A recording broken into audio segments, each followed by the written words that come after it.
On your screens now are live visuals from the protest. We'll work the lines to get Max Ablakwa, but unfortunately our connection is bad at this time.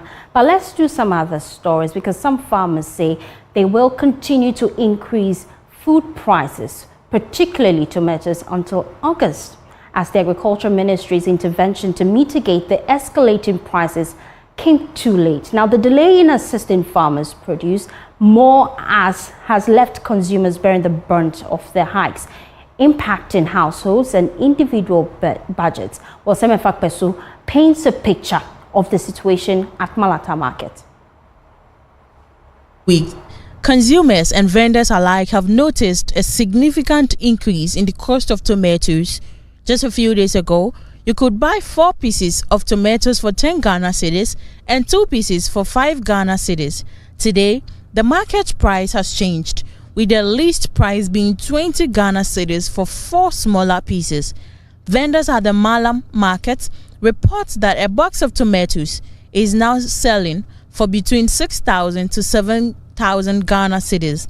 They describe this year's surge in prices as outrageous. Me getting to 35 years this year, dear, is too much.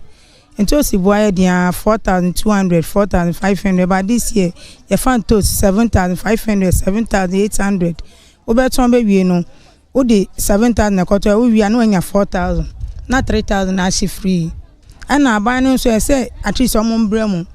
No one can be being found. If you are full and I didn't and your man, because we see a tomatoes na ye this is yano. If you chroma ya, then you can't boy didn't change. Bakina dene bano. This year way a gun and toast. If you chroma ya, a chroma ya deno, no boy didn't change Bakina no. But this year no, a bin see that Bakina a be try to cram if I'm 6,500. Me told me 4,200. Every blessing and let's say me confirm me ko mobile money and samefa. Where me tell me find 7,200. Many vendors have reported a decrease in sales volume as consumers are buying less due to the higher prices. The prices have been attributed to several factors, from transportation costs to inflation to seasonal inconsistencies. 120 cedis, 40 cedis. 4. Nani pantani atonusu. Ti se be say. 20 cedis. Those no more de free. Almost Côte d'Ivoire. Inti sefa no almost sakotono. Inti no almost abanisa.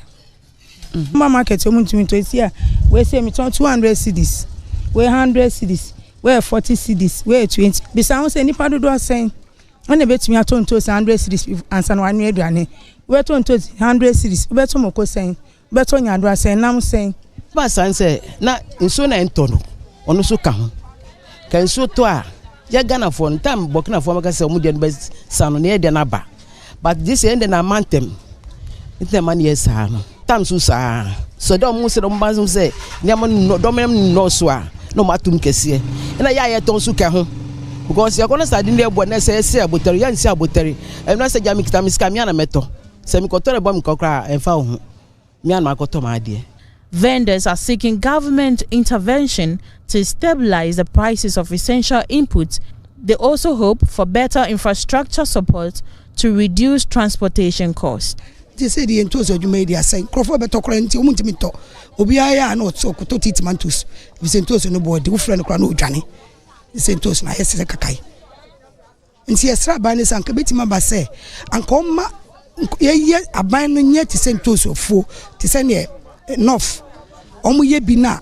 Omoti de ba me to Ghana anke ye bi Ghana han ke betima boy anke ntosu ni we na ke hade no napa na ke yeti na ke ye eto ti ke be boy esi sene e bi no e kofa ho abode ne e beto me abode ne e ton a ne e kasa. Well, in a related development, President Akufo-Addo is advocating for peace in Ukraine, emphasizing that resolving the conflict is crucial to stabilizing food trade and easing economic pressures caused by the war's disruption of supply chains. Ripple effects of the Russia-Ukraine conflict have reached far and wide, disrupting global trade, destabilizing markets, and exacerbating economic hardships for millions and millions of people. The African continent has been particularly hard hit. Our economies already vulnerable and struggling to recover from the impacts of the COVID-19 pandemic, have faced additional strains due to this conflict. The blockade of the Black Sea has led to severe shortages and skyrocketing food prices, which have precipitated a food security crisis across Africa, as many nations rely heavily on these imports to feed their populations. The cost of living has surged, and the specter of hunger and malnutrition looms large over our most vulnerable populations. In the face of such widespread suffering, it is imperative that we come together to chart a path towards peace. This summit offers a crucial platform for dialogue, enabling us to address the complexities of this conflict and work collaboratively towards a resolution. Meanwhile, the Agric and Cocoa Affairs Committee has summoned the sector minister, Brian Echampong, to brief the House on government's intervention to deal with the soaring food prices. Here's Deputy Ranking on the committee, Dr. Godfred Sedu. Fortunately, this has been realized by the committee, and the chairman has invited the Minister of Agric to appear before the committee. I'm told that a meeting is being set up for next week. Now, if this meeting